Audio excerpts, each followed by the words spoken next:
Ladies and gentlemen, thank you for attending my third milestone.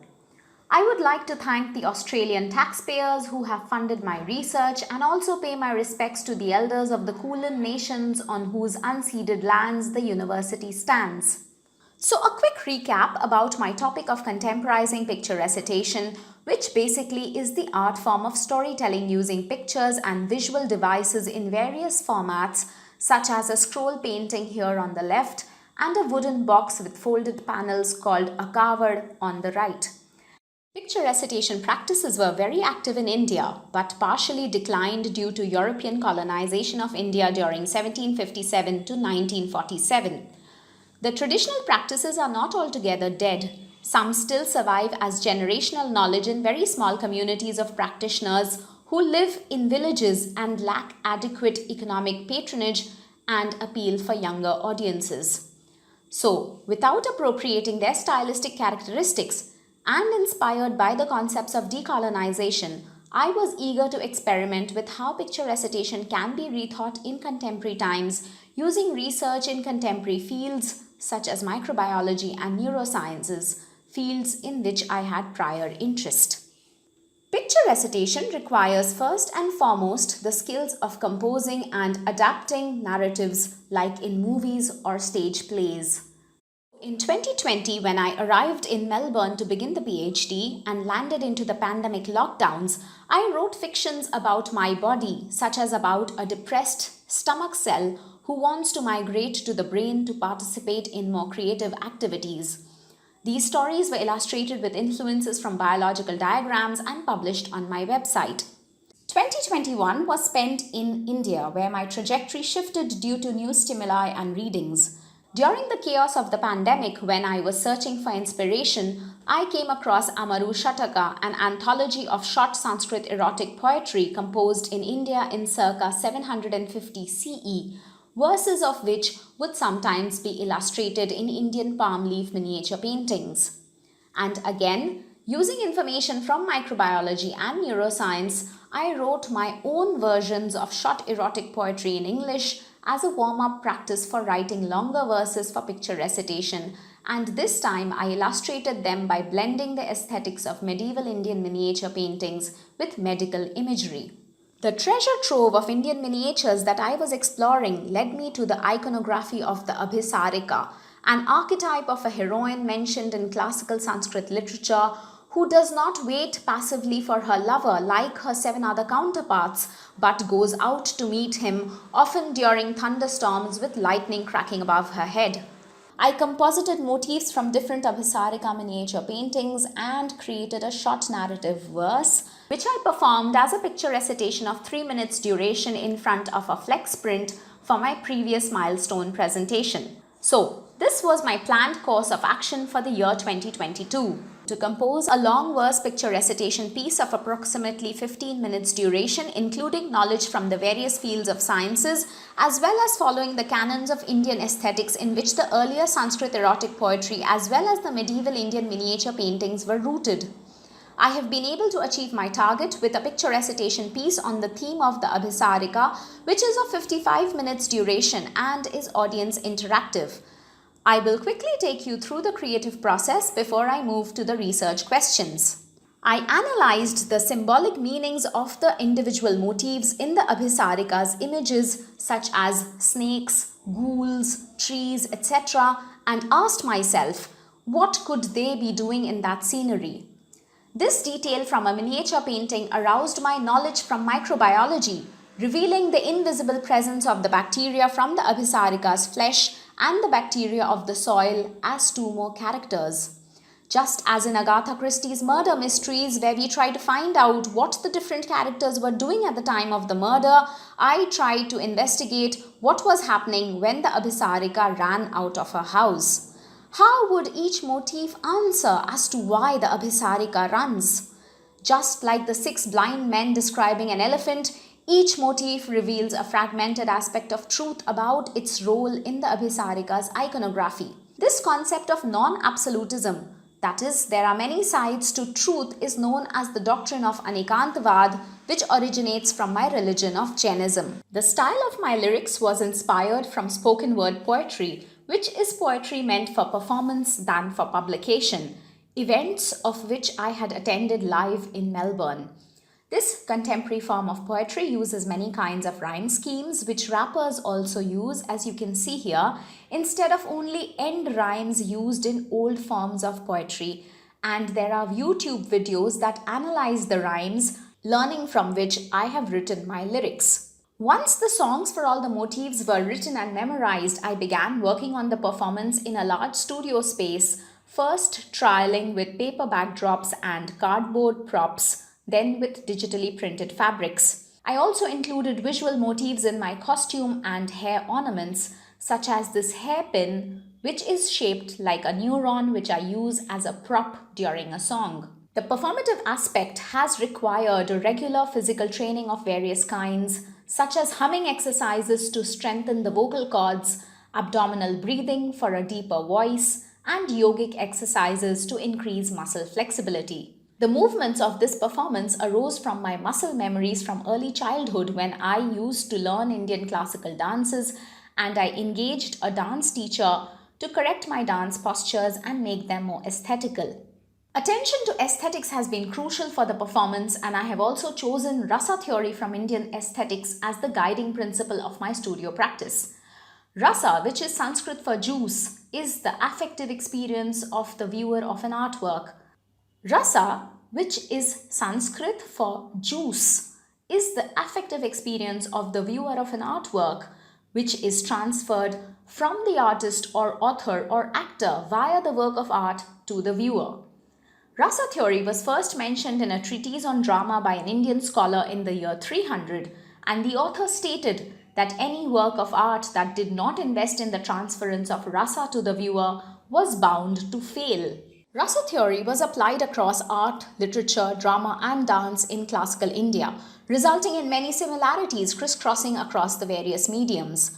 For example, the erotic affect called Shringara Rasa was expressed through poetry, dance, in temple sculptures, as well as in the concept of the Abhisarika, and this is also the main rasa which I have tried to express in my songs and my performance. The performance does not have a fixed linear narrative, but is rather an anthology of songs of the various motifs, and the audience can choose the sequence of songs they want to hear by calling out one motif at a time. And now let's move on to how I have answered my research questions. How image, text, voice, memory and performance culminate into picture recitation.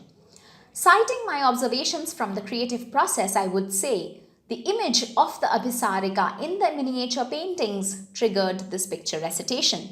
The motifs in the image have decided the audience interactive structure of the performance. Vice versa, many words of the text arouse semantic images in the brain. Those words which require more explanation necessitate the construction of a visual prop such as this brain here. Before composing the songs, I need my voice to read aloud the poetic verses by various other authors to inspire myself by triggering my mirror neurons. Inversely, reading my written text aloud helps me feel how they sound, how smoothly my tongue moves or gets twisted, and induces changes in the text. Voice, including silences and sounds of deep breaths, is also a performative aspect of the picture recitation.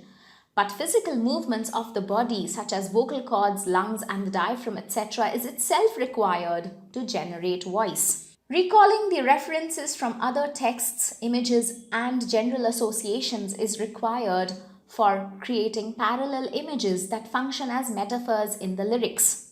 By memorizing the songs, I am able to better focus on expression through gestures and eye contact with my audience. The dance movements for this piece arose from my tacit muscle memories of childhood training.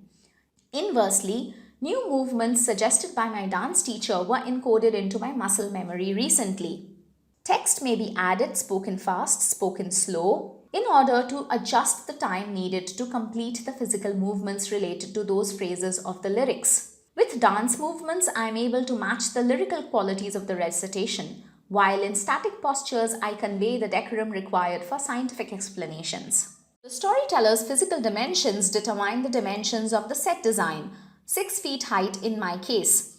Vice versa, placement of the visual motifs determine the physical actions, number of strides, angle of limb projections, etc.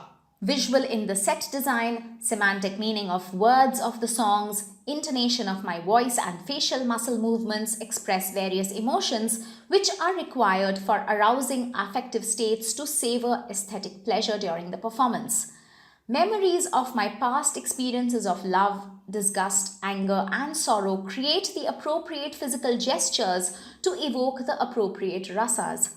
I feel these rasas during the performance myself before I transfer it to my audience. Moving on to the second question. What forms of contemporary picture recitation can be inspired from selected traditional cultural artifacts? This picture recitation uses a set design inspired from the large backdrops used by the Far storytellers from Rajasthan and the Pardadari tradition in Iran. It also uses a scroll prop inspired from the Patachitra scroll singers of West Bengal and Etoki scrolls of Japan, and the image on my costume is inspired from the motifs on the kimonos used in Japanese kabuki theatre. There were cultural transfers from India to Japan, and thus I let myself be inspired by Japanese theatre as well. If I had the opportunity to learn how to handle 2D puppets, I would have been able to include the Tholu Bomalata tradition of Andhra Pradesh in southern India and the Javanese Vayangkulit traditions of shadow puppetry as well. There are other forms of picture recitation practices which could be realized in the future projects using traditional artifacts. Baramasa, which is a song of the cycle of 12 months, is an interesting genre of lyrics from medieval India which can be composed on any contemporary theme such as how the months of COVID pandemic lockdowns were spent, what profits salesmen must chase in the coming year, or the global climate disasters. And all that which can be plotted on an annual graph can also be illustrated on scrolls as well as covers. Even the narrative of the emotional changes in a contemporary version of the classical heroines can be recited with the help of a coward, and it can be made audience interactive by asking the people if the heroine waits for her lover or runs to meet him. Moving on to the second part of the second question, how can established scientific facts be used to compose personalized creative narratives which also draw from traditional Indian genres? In 2021, I used the format of short verses from Amaru Shataka, an anthology of erotic poems, to compose my own verses, into which I inserted knowledge from phytochemistry, microbiology, and neuroscience. And whereas the images and the verses of miniature paintings refer to the god Krishna with his consort, I replaced these motifs with images and names of bacteria. In traditional Baramasas, where women would sing of their loneliness and separation from their lovers, they would often converse within the song with their friends or ladies in waiting. Similarly, the fallen ankle bells in my recitation enter into a conversation with the absent Abhisarika's brain, and I use researched information about the functions of the various brain parts, such as the hippocampus encoding long-term memory, for writing these lyrics. In my illustrations from 2021, I subverted elements of scientific imagery to create humorous visual metaphors from everyday life, since science communication also uses quotidian analogies to clarify certain concepts. I repeated this visual play in 2022 for illustrating the backdrops, especially to explain the process of dopamine synthesis.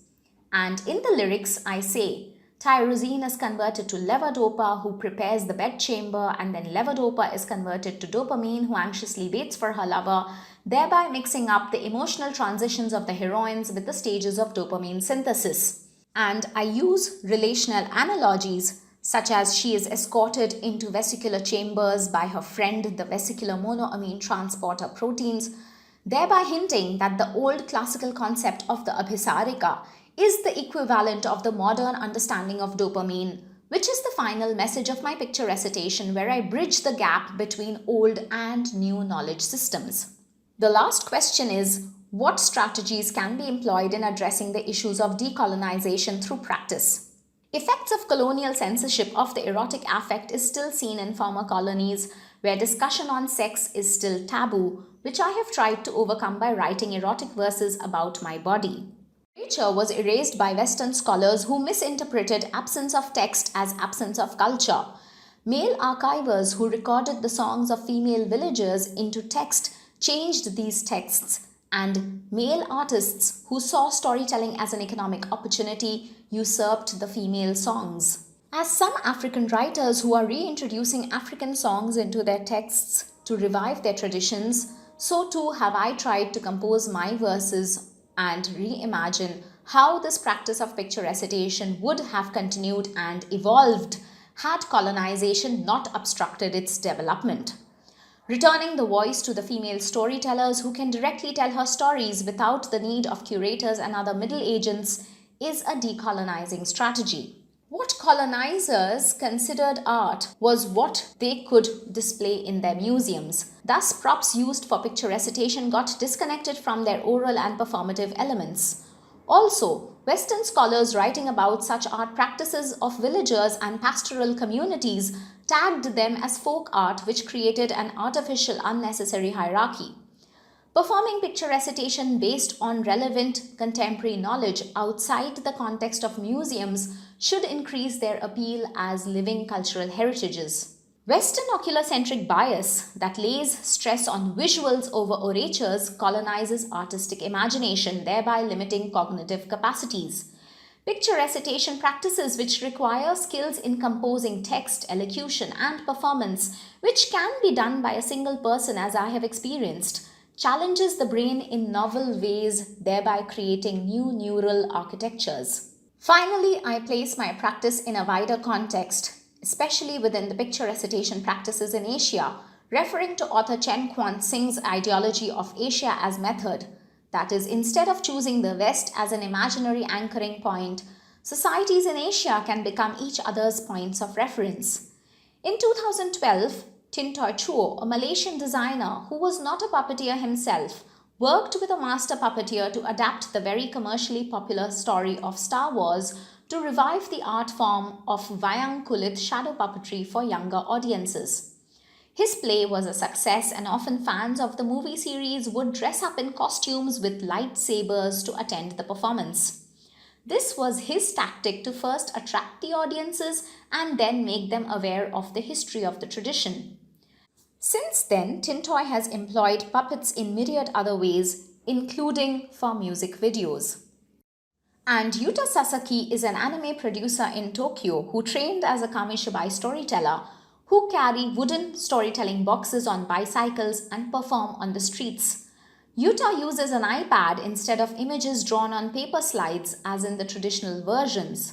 He clicks portraits of his young audiences and incorporates them within pre-made images into his narratives spontaneously to the surprise of his audiences, thereby including them into his narratives. Thank you everyone for your time and attention.